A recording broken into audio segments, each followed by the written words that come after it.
Daring daylight attack. Upholsterer shot dead at traffic light. Hi again and welcome. This is Links 007 TV News Report, and we'll be right back with the full and exclusive details to come. Welcome to Links 007 TV News Report, providing you with the best in local and international news updates. This is a place where you can get the most reliable and informative news information. Links 007 TV News Report. Welcome back and thanks for joining us. This is Links 007 TV News Report.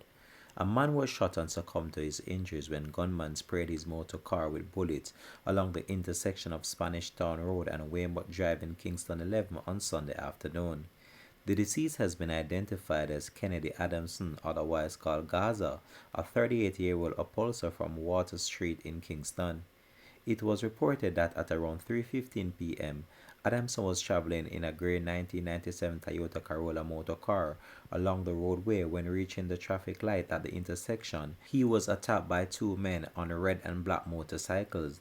Police said that the men opened fire at Adamson, hitting him multiple times in the head and upper parts of his body. The injured man managed to drive away from his attackers, but his car stopped 300 yards away after bumping into several jumps along the roadside.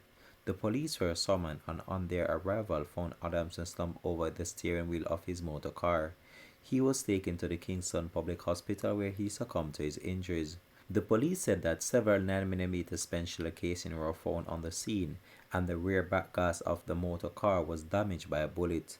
No motive has yet been established for this latest attack. The police investigation continues. This has been Links 007 TV News Report. Thanks for watching.